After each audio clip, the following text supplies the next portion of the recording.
Yusufның кардәшләренә үзен танытуы.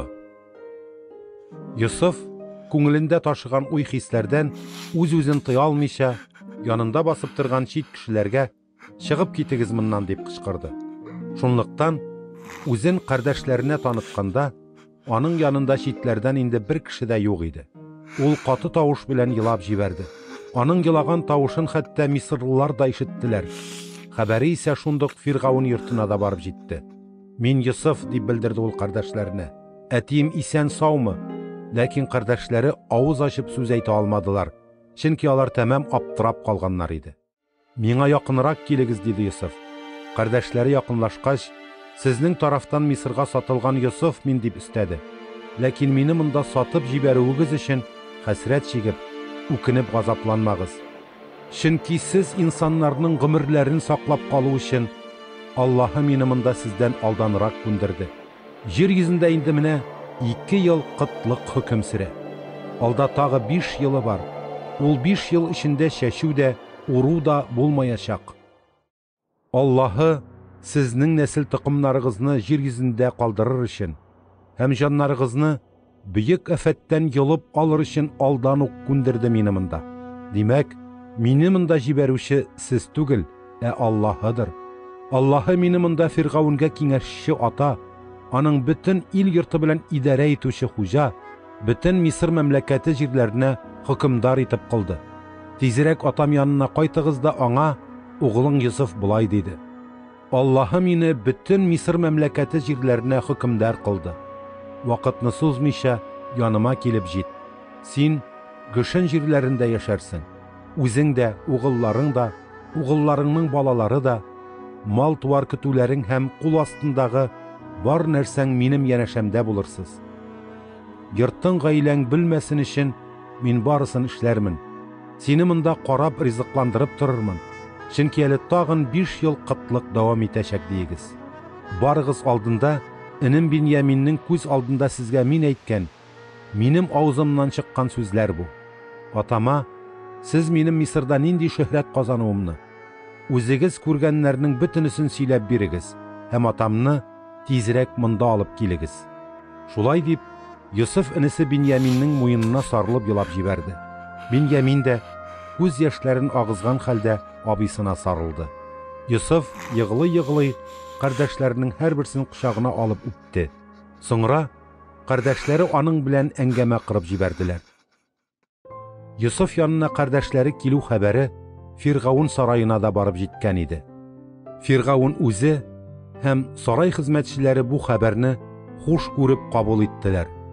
Фиргаун Йосыфка булай диде: "Кардәшләреңә әйт, булай эшләсеннәр. Йөк хайваннарына кирәк нәрсәләрен тиясеннәр дә Кәнганга таба юл алсыннар. Анда барып, атагызны һәм сезнең бөтен гаиләгезне алып, монда минем янга кире әйләнеп килсеннәр. Мин сезгә Мисырның иң яхшы җирләреннән урын бирермен. Туфрагы, каймактай җирләрнең җимешләрен ашап яшәрсез. Сиңа әмрем шул: аларга сүземне ирештер. Балаларыгыз, хатыннарыгыз өчен Мисырдан арбалар алып китсеннәр. Аннары атагыз белән берлектә монда әйләнеп килсеннәр. Күзләре төшкән һәр әйберне алырга кызыкмасыннар.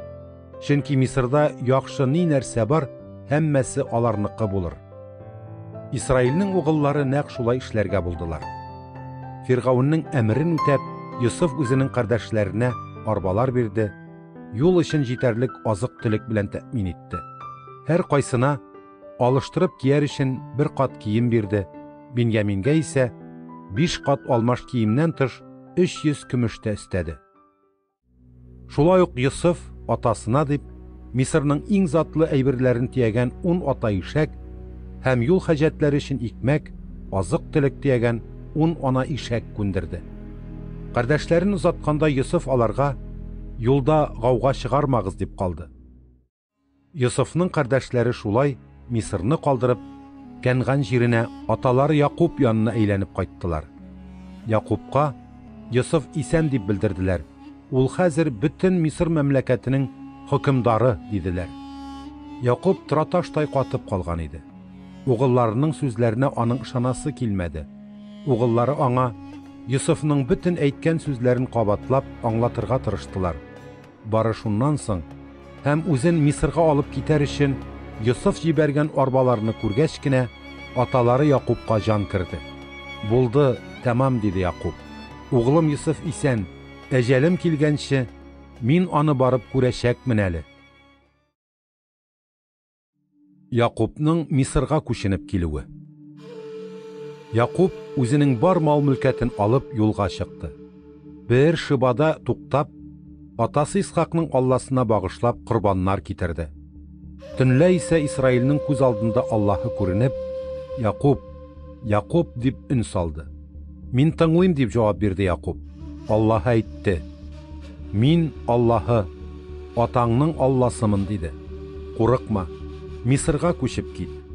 Мин анда синнән бөек бер халык тудырачакмын. Мин Мисырга синең белән бергә барам.